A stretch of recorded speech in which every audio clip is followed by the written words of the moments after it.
തന്റെ കയ്യിലിരുന്ന തെളിവുകളെല്ലാം നിവിൻ പോളിയും സംഘവും പിടിച്ചെടുത്തതിന്റെ ധൈര്യത്തിലാണ് തെളിവുകളില്ല എന്ന് നിവിൻ പോളി പറയുന്നതെന്ന് പരാതിക്കാരി. തന്നെ അറിയില്ലെന്ന് നിവിൻ പോളി പറയുന്നത് കള്ളമാണെന്നും പരാതിക്കാരി കൈരളി ന്യൂസിനോട് പറഞ്ഞു. പീഡന പരാതിയിൽ നിവിൻ പോളി ഉൾപ്പെടെ 6 പേർക്കെതിരെ ഊന്നുകൽ പോലീസ് FIR രജിസ്റ്റർ ചെയ്ത പശ്ചാത്തലത്തിലാണ് ഇന്നലെ നിവിൻ പോളി കൊച്ചിയിൽ മാധ്യമങ്ങളെ കണ്ടത്. പരാതിക്കാരിയെ അറിയില്ലെന്നും തന്റെ നിരപരാധിത്വം തെളിയിക്കാൻ ഏതറ്റം വരെ പോകുമെന്നും നിവിൻ പോളി മാധ്യമങ്ങളോട് പറഞ്ഞു. അങ്ങനെ ഒരു പെൺകുട്ടീനെ എനിക്കറിയില്ല, ഞാൻ കണ്ടിട്ടില്ല, ഞാൻ അവർ സംസാരിച്ചിട്ടില്ല. ഒരു ബേസ്ലെസ് ആയിട്ടുള്ളൊരു അലിഗേഷനാണ്. കേസ് നിയമത്തിൻ്റെ വഴിയിലാണ് പോവുള്ളൂ. അപ്പോൾ നിയമത്തിൻ്റെ എല്ലാ വഴികളിലൂടെയും ഞാൻ സഞ്ചരിക്കേണ്ടി വരും. അത് എത്ര നാളെന്നുള്ളത് എനിക്കറിയില്ല. പക്ഷേ ഞാനും തിരിച്ചും നിയമപരമായിട്ട് അത് ഫൈറ്റ് ചെയ്യും. അതിൽ ഏതറ്റം വരെ പോകണമെങ്കിൽ ഏതറ്റം വരെയും ഞാൻ പോകും. എന്നാൽ തൻ്റെ കയ്യിലിരുന്ന തെളിവുകൾ പിടിച്ചെടുത്ത ധൈര്യത്തിലാണ് നിവിൻ പോളിയുടെ പ്രതികരണങ്ങൾ എന്നാണ് യുവതി പറയുന്നത്.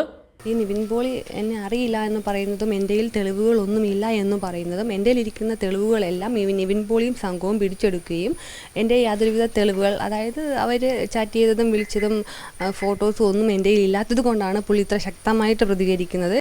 ജോലി വാഗ്ദാനം ചെയ്ത് 3 ലക്ഷം രൂപ തട്ടിയെടുത്ത ശ്രേയ എന്ന യുവതി വഴിയാണ് നിർമ്മാതാവ് AK സുനിലിനെ പരാതിക്കാരി പരിചയപ്പെടുന്നത്. ദുബായിൽ വെച്ച് AK സുനിലാണ് ആദ്യം പീഡിപ്പിച്ചത്. തുടർന്ന് AK സുനിലുമായി പ്രശ്നങ്ങൾ ഉണ്ടായപ്പോൾ AK സുനിലിൻ്റെ ഗുണ്ടകൾ എന്ന നിലയിലാണ് നിവിൻ പോളി ഉൾപ്പെടെ 3 മുതൽ 6 വരെയുള്ള പ്രതികളെ പരിചയപ്പെട്ടത് എന്നാണ് യുവതി പറയുന്നത്.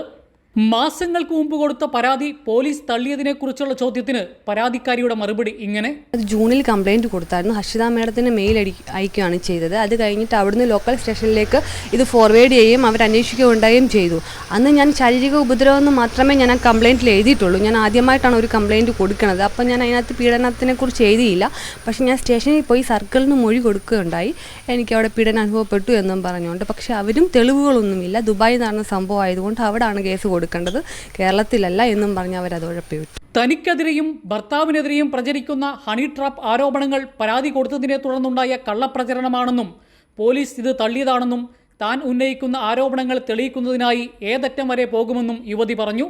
ഊന്നുകൽ പോലീസ് FIR രജിസ്റ്റർ ചെയ്തുവെങ്കിലും അന്വേഷണ ചുമതല സ്പെഷ്യൽ ഇൻവെസ്റ്റിഗേഷൻ ടീമിനാണ്. കൈരളി ന്യൂസ്, ഇടുക്കി.